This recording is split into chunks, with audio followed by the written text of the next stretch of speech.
Hello viewers, this is Professor Dr. Wasim I Khan from Shri Shivaji Law College, Parbhani. I welcome all the viewers to the lecture series of Family Law. So today we will discuss the last part of Christian succession. We have discussed 3 parts previously. If you want to watch those parts, you can visit to my YouTube channel. You can select the playlist of Family Law where you will get all the 3 parts. तो मेरी request है कि जो directly ये 4th part देख रहा है तो उसकी लिंक नहीं लगेगी समझने के लिए, तो मेरी रिक्वेस्ट है कि आप मेरे YouTube चैनल पर जाकर पहले 3 पार्ट्स देखें क्रिश्चियन सक्सेशन के और उसके बाद ये 4था पार्ट देखें, तो यू विल अंडरस्टैंड। और जिसने ऑलरेडी मेरे 3 पार्ट देखा है और कंटिन्यूसली देख रहा है तो उसके लिए बहुत कन्वीनियंट रहेगा ये समझना। तो हम 4थे पार्ट की तरफ जाते हैं। पिछले पार्ट में हमने डिस्कस किया था सेक्शन 41, 42, 43, 44, 45 इतने सेक्शन हमने पिछले पार्ट में डिस्कस किए थे। हमने डिस्कस किया था कि अगर इंटेस्टेट के लीनियल डिसेंडेंट नहीं है तो उसके किंड्रेड में प्रॉपर्टी कैसे डिस्ट्रीब्यूट होंगी। हमने डिस्कस किया था अगर फादर है तो फादर का शेयर कैसा रहेगा, मदर ब्रदर सिस्टर है तो उनका शेयर कैसा रहेगा। लास्ट सेक्शन हमने डिस्कस किया था कि अगर फादर नहीं है, मदर है, ब्रदर सिस्टर है या ब्रदर या सिस्टर में से उनके बच्चे कोई है तो प्रॉपर्टी कैसे डिस्ट्रीब्यूट होंगी, ये सेक्शन 45 में हमने डिस्कस किया था। अब सेक्शन 46 हम डिस्कस करने जा रहे हैं। सेक्शन 46 क्या कहता है, where intestate father dead but his mother living and no brother sister nephew और नाइस। तो सेक्शन 46 क्या बोलता है कि इंटेस्टेड की तो डेथ हो गई, उसको फादर नहीं है ना तो लीनियल डिसेंडेंट है, बट मदर है, और सिर्फ मदर है, ना तो भाई है ना तो बहन है ना तो उनके बच्चे हैं, तो प्रॉपर्टी कैसे डिस्ट्रीब्यूट होंगी। So if the intestate father is dead but the intestate mother is living and there is neither brother nor sister nor child of any brother और सिस्टर ऑफ द इंटेस्टेड, सिर्फ मां है, father भी नहीं है, brother भी नहीं है, सिस्टर भी नहीं है, ना तो उनके बच्चे हैं, so the property shall belong to the mother. तो प्रॉपर्टी किसको जाएगी, प्रॉपर्टी जाएगी इंटेस्टेड के मदर को। सो हम एग्जाम्पल के जरिए समझते हैं। Suppose if this particular person dies, अगर ये पर्सन की डेथ होती है and if he left only mother, अगर मदर है, there are no childrens, there are no father, there are no brother and their childrens. तो ये देखिए आप कि यहां पर सिर्फ मदर है, भाई भी नहीं है, दोनों भाई नहीं है, ना तो उनके बच्चे हैं, लीनियल डिसेंडेंट नहीं है, फादर नहीं है, कोई भी नहीं है। तो इस एग्जाम्पल में हम समझेंगे कि the entire property will go to a mother. तो इस सिचुएशन में क्या होगा, पूरी की पूरी प्रॉपर्टी इंटेस्टेट की मदर को जाएंगी। अगर इंटेस्टेट की अगर विडो है तो हाफ शेयर जाएगा विडो को, बचे वाली हाफ मदर को जाएगी। अगर विडो नहीं है तो पूरी प्रॉपर्टी जाएगी मदर को। So that is a share of mother under section 46। तो इस सेक्शन 46 में मदर का शेयर है, तो मदर का शेयर ये रहेगा। Next section 47, where intestate has left neither lineal descendant nor father nor mother। अब यहां पर क्या है कि intestate has left neither lineal descendant nor father nor mother। intestate की ना तो lineal descendant है, ना तो father है, ना तो mother है। section 47, so where the intestate has left neither lineal descendant nor father nor mother, the property shall be divided equally between his brother and sister and the child or children of such of them as may have died before him। तो यहां पर बात हो रही है कि अगर इंटेस्टेट की लीनियल डिसेंडेंट भी नहीं है, मदर भी नहीं है, फादर भी नहीं है, बट कौन है, ब्रदर सिस्टर है या तो उनके बच्चे हैं, तो प्रॉपर्टी डिस्ट्रीब्यूट होंगी उनमें इक्वली, ब्रदर सिस्टर में इक्वली डिस्ट्रीब्यूट होंगी। अगर एक आधा ब्रदर प्रीडिसीज्ड है तो उसके बच्चों में वो ब्रदर का शेयर इक्वली डिस्ट्रीब्यूट होगा। ये सेक्शन 47 क्लियर करता है। So such children, if more than one taking an equal share, only the share which their respective parents would have taken if living at the intestate death। अगर कोई brother इंटेस्टेट के death के पहले प्रीडिसीज्ड है तो उसके बच्चे एक से ज्यादा है, तो जो वो ब्रदर को शेयर मिलने वाला था वो शेयर उसके बच्चों में इक्वली डिस्ट्रीब्यूट होगा। हम एग्जांपल के जरिए समझते हैं सेक्शन 47 को। Suppose if this particular person dies, there are no lineal descendant, mother नहीं है, फादर नहीं। अब यहां पर सिचुएशन कैसी है, लीनियल डिसेंडेंट भी नहीं है, मदर भी नहीं है, फादर भी नहीं है। अब यहां पर है ब्रदर, 2 ब्रदर एंड 1 सिस्टर। तो इस सिचुएशन में क्या होगा, the property will be distributed equally among 2 brother and 1 sister. तो ये ब्रदर और सिस्टर में इक्वली प्रॉपर्टी डिस्ट्रीब्यूट होंगी। मतलब यहां पर सिर्फ मरने वाले को भाई और बहन ही थे, मदर भी नहीं है, फादर भी नहीं है, लीनियल डिसेंडेंट भी नहीं है। तो ब्रदर एंड सिस्टर में इक्वली डिस्ट्रीब्यूट होंगी प्रॉपर्टी 1/3 बट सपोज अगर सिस्टर की प्रीडिसीज्ड है, उसकी डेथ अगर पहले इंटेस्टेड से हो गई भी है, तो उसका 1/3 अगर एक ही उसकी बच्ची है तो उसका 1/3 उस बच्ची को मिल जाएगा। मतलब प्रॉपर्टी इक्वली डिस्ट्रीब्यूट हो रही है यहां पर। ये फर्स्ट एग्जांपल है। सेकंड एग्जांपल हम देखते हैं, suppose if this particular person dies intestate living behind no lineal descendant and if there are 2 brother and 1 sister, 2 brother है और एक सिस्टर है, तो सिचुएशन में क्या होगा, the property will be distributed 1/3 1/3 1/3। 2 brother को 1/3 1/3 जाएगी, तीसरी को सिस्टर को 1/3 जाएगी। और अगर वो सिस्टर प्रीडिसीज्ड है, पहले से अगर उसकी डेथ हो गई वाली है इंटेस्टेड की डेथ के वक्त, तो उस सिचुएशन में उसका 1/3, अगर उससे बच्चे ज्यादा है तो उसका 1/3 वो दोनों में इक्वली डिस्ट्रीब्यूट होगा, 1/6 1/6। समझ रहे हो? तो ये प्रॉपर्टी का डिस्ट्रीब्यूशन है अकॉर्डिंग टू सेक्शन 47।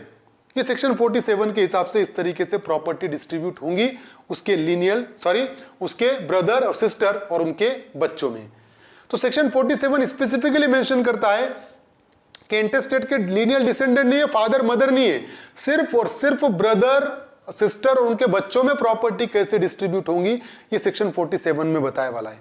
मदर के साथ अगर ब्रदर और सिस्टर है तो वो प्रीवियस सेक्शन में हमने देखे कैसे डिस्ट्रीब्यूट होंगी, लेकिन यहां पर मदर नहीं है, सिर्फ ब्रदर और सिस्टर में प्रॉपर्टी कैसे डिस्ट्रीब्यूट होंगी ये डिस्कस किया हुआ है सेक्शन 48। अब सेक्शन 48 क्या कहता है, where intestate has left neither lineal descendant nor parent nor brother nor sister.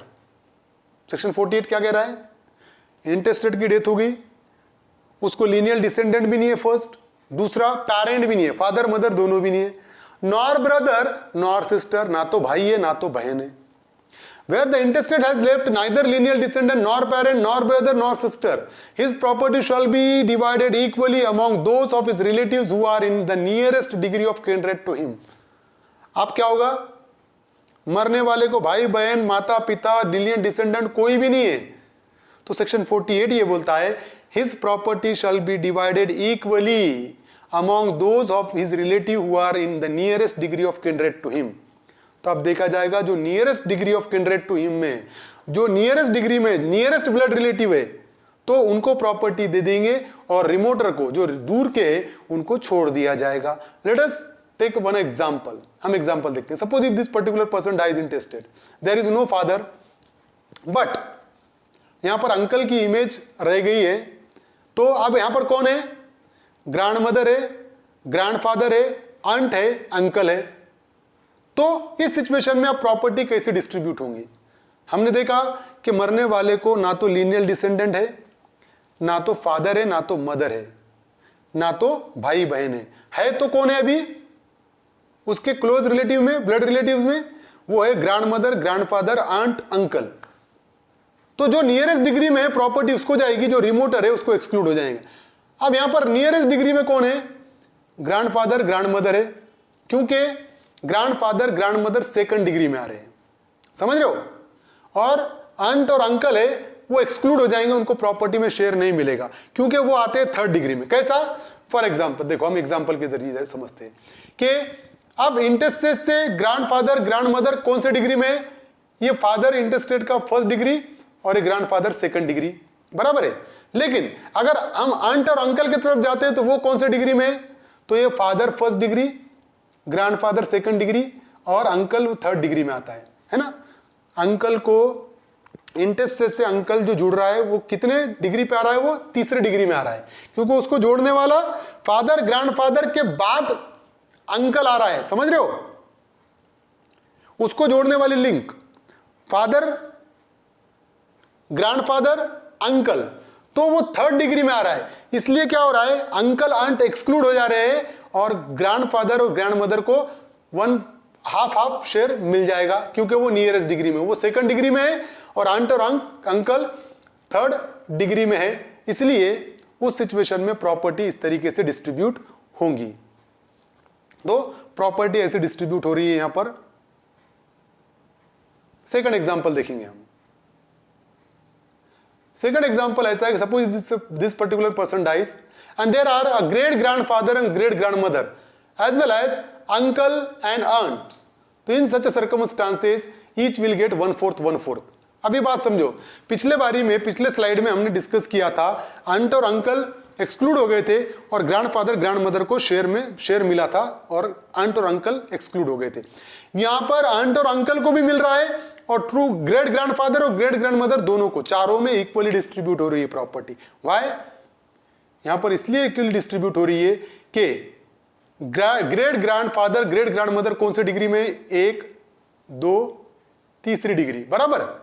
और आंट और अंकल ये 1 2 और तीसरा, बराबर है, ये भी तीसरे डिग्री में, और ग्रेट ग्रैंडफादर ग्रेट ग्रैंडमदर वो भी तीसरे डिग्री में। तो ये चारों तीसरे डिग्री में, इसलिए क्या हो रहा है, इंटरस्टेट की प्रॉपर्टी चारों में इक्वली डिस्ट्रीब्यूट हो रही है। तो एक ही डिग्री में अगर है तो एक डिग्री में जितने रहेंगे उनमें प्रॉपर्टी इक्वली डिस्ट्रीब्यूट हो जाएंगी। अगर डिग्री चेंज है तो नियरर जो डिग्री है, अगर सेकंड डिग्री और थर्ड डिग्री है तो सेकंड डिग्री को प्रीफरेंस मिलेगा, थर्ड डिग्री को नहीं मिलेगा। थर्ड डिग्री है, फोर्थ डिग्री है तो थर्ड को प्रीफरेंस मिलेगा, फोर्थ को एक्सक्लूड किया जाएगा। तो ये एग्जांपल था second slide. Third one is, अब यहां पर 3 लोग हैं, ग्रेट ग्रैंडफादर है, अंकल है और नेफ्यू है। तो इस सिचुएशन में क्या होगा कि तीनों में इक्वली प्रॉपर्टी डिस्ट्रीब्यूट होंगी। अंकल 1/3 मिलेगा अंकल को, नेफ्यू को 1/3, ग्रेट ग्रैंडफादर को 1/3। क्यों? क्योंकि ये तीनों तीसरे डिग्री में है, बराबर है कि ये फर्स्ट सेकंड थर्ड तीसरी डिग्री, और अंकल भी ये फर्स्ट सेकंड थर्ड, अंकल भी तीसरी डिग्री में, और यहां पर भी है कि फादर फर्स्ट ब्रदर सेकंड और नेफ्यू तीसरे डिग्री में, तो ये भी तीसरे डिग्री में। तो इसलिए क्या हो रहा है कि तीनों तीसरे डिग्री में होने की वजह से property will be equally distributed among them, तो इनमें प्रॉपर्टी इक्वली डिस्ट्रीब्यूट होगी। सो ये था सेक्शन 48 के अगर मरने वाले को पेरेंट्स भी नहीं है, लीनियल डिसेंडेंट भी नहीं है, ब्रदर सिस्टर भी नहीं है, कोई भी नहीं है, तो जो नियरेस्ट डिग्री में रहेगा उसमें प्रॉपर्टी इक्वली डिस्ट्रीब्यूट होंगी, और जो रिमोटर रहेगा उसको एक्सक्लूड कर दिया जाएगा। So these are the particular provision of Christian succession. I hope you understand the entire topic. अगर कोई भी प्रॉब्लम आपको है इस टॉपिक से रिलेटेड तो आप कमेंट बॉक्स में मुझे पूछ सकते हो। I will try my level best to solve your problem. I hope you understand the entire 4 part.